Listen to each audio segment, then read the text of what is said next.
jalan-jalan ke pasar beli buah-buahan. Itu lebih murah harganya dibanding di Indonesia. So,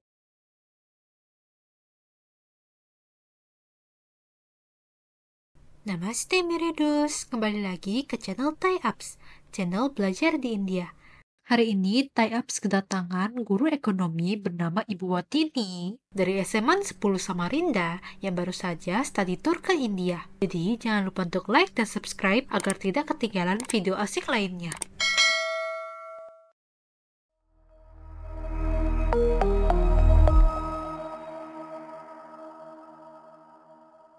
baik, nama saya Ibu Watini.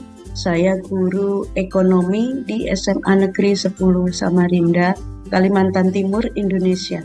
Apa pandangan Ibu sebelum mengunjungi India?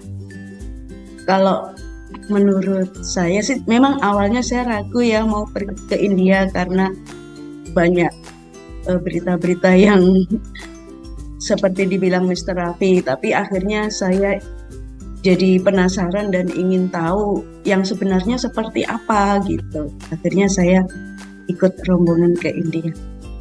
Apakah Anda khawatir sebelum berpergian ke India?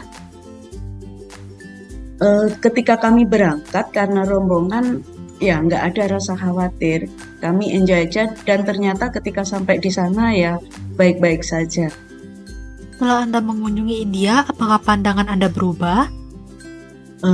Yang saya bayangkan kan di sana itu banyak pura, banyak kuil, nggak ada masjid kan gitu. Jadi nanti kalau misalnya kita mau melaksanakan ibadah sebagai orang Muslim nanti kesulitan. Tapi ternyata setelah di sana, alhamdulillah aman aja, kita bisa melaksanakan ibadah di mana saja. Ya cuman ketika kita tur itu kita nabrak-nabrak yang waktu sholat kita masih dalam perjalanan itu aja sih. Tapi secara umum ya aman aja.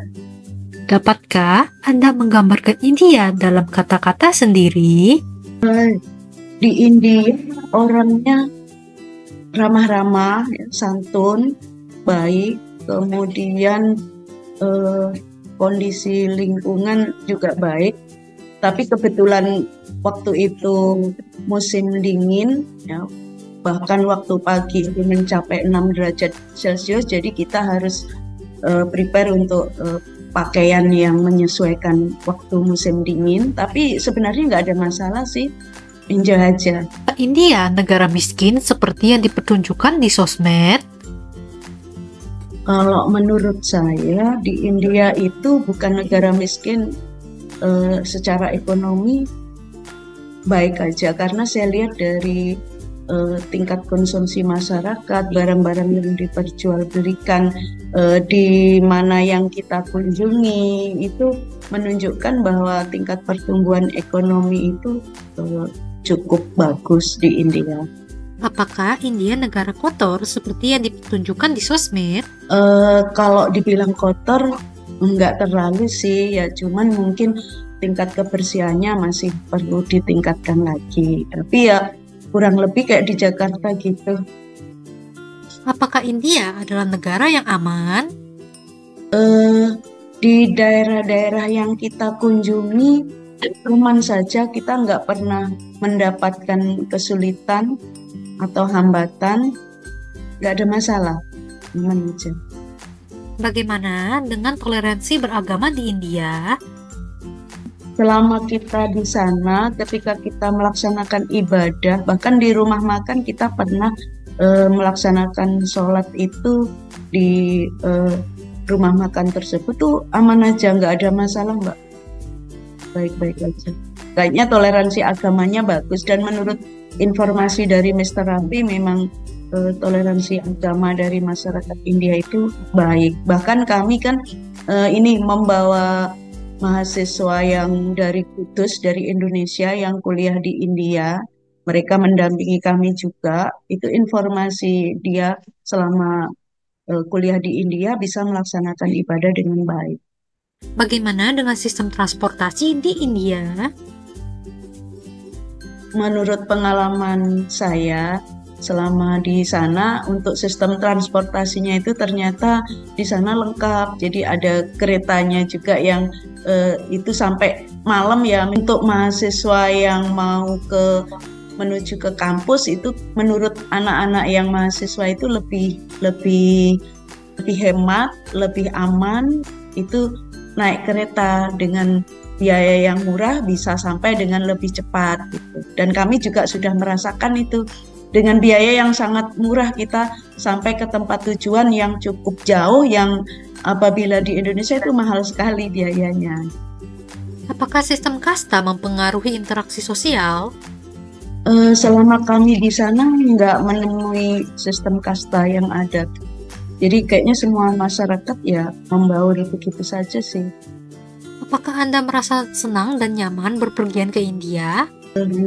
Selama kita di India ya aman-aman aja sih, nyaman aja ya. Cuman untuk makanan itu kita perlu menyesuaikan diri, tapi akhirnya juga bisa aja. Berapa kota yang sudah Anda kunjungi dan mana yang paling menarik? Dari beberapa kota yang kita kunjungi, kayaknya di Agra yang paling menarik. Di sana ada ini beberapa tempat wisata yang menarik, kemudian ada yang ini toko souvenir ya, dan beberapa tempat yang menurut saya menarik. Lalu bagaimana dengan biaya kehidupan? Apakah lebih murah? Kalau menurut saya justru lebih murah Mbak dibanding di Indonesia. Jadi waktu itu kita kan sempat pagi-pagi jalan-jalan ke pasar beli buah-buahan. Itu lebih murah harganya dibanding di Indonesia.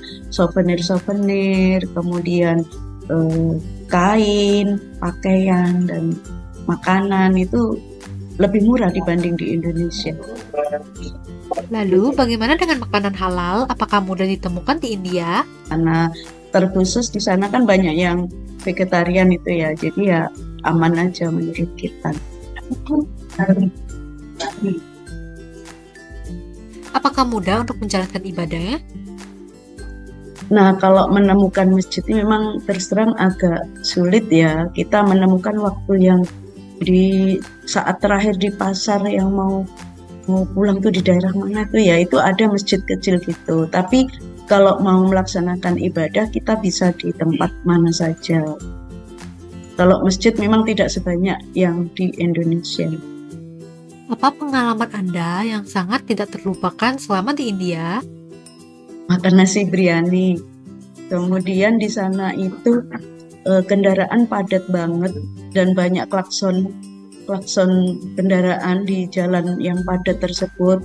Itu jadi terkesan. Kemudian di tempat-tempat wisatanya yang sudah terkenal mendunia ya kayak Taj Mahal. Kemudian kami juga sempat ke Hawa Mahal dan yang lain-lain. Selama di India, apakah Anda ada pergi ke lembaga pendidikan?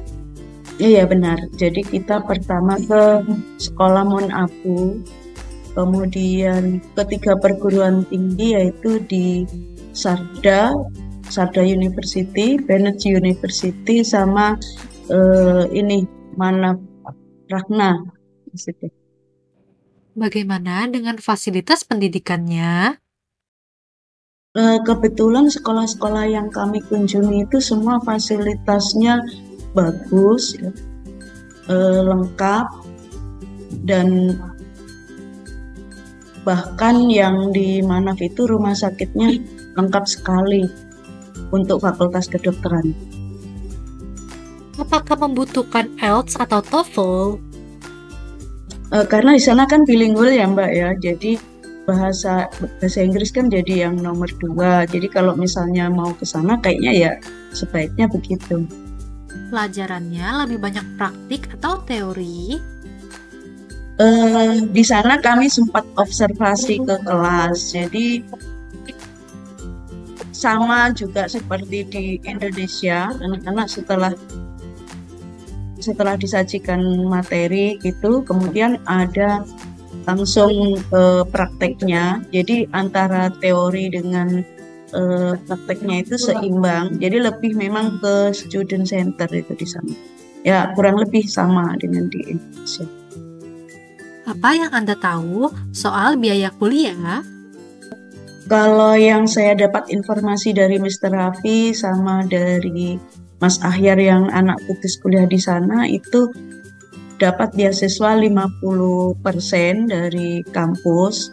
Kemudian selain itu dia juga bisa cari beasiswa dari lembaga lain, sehingga untuk biaya kuliah itu jadi murah banget gitu di sana. Dan ketika lulus dijamin sudah bisa mendapatkan pekerjaan. Bagaimana dengan biaya buku di sana? Untuk buku-buku di India yang waktu itu kami kunjungi di beberapa perpustakaan perguruan tinggi, ternyata harga bukunya itu lebih murah dibanding di Indonesia. Adakah mahasiswa internasional di sana? Ya, ada beberapa yang di sana dari negara-negara tetangga India. Dan mereka rata-rata ya sudah berbaur dengan mahasiswa yang dari India. Apakah Universitas India menjamin pekerjaan bagi mahasiswa yang belajar di sana? Ketika kita berkunjung ke beberapa perguruan tinggi, itu informasi yang kami dapat, perguruan tinggi tersebut itu sudah ada kerjasama dengan perusahaan-perusahaan atau lembaga-lembaga lain yang nanti siap untuk menampung lulusannya.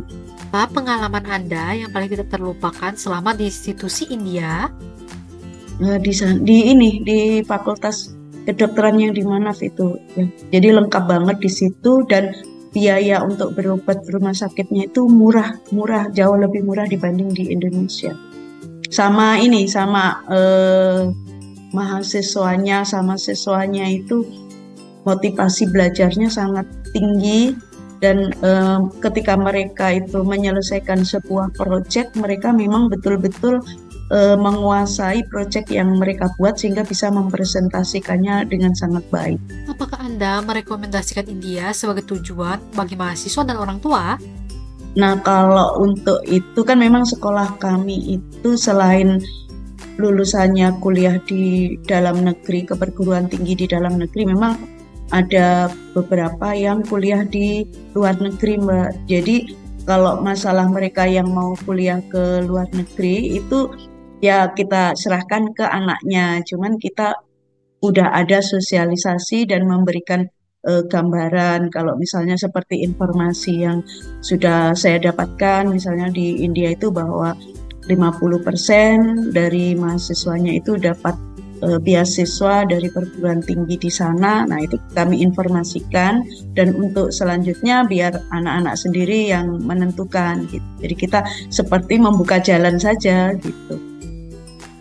Komentar terakhir bagi mahasiswa yang ingin belajar di India? Karena di sana itu kualitas pendidikannya lumayan bagus, dan kalau memang mau anaknya punya potensi untuk kuliah di sana, terutama di fakultas-fakultas yang memang mereka inginkan, ya bisa sebaiknya ke sana, karena dilihat dari segi biayanya kan lebih ringan gitu. Komentar Ibu akan orang tua yang mempertimbangkan anaknya belajar di India?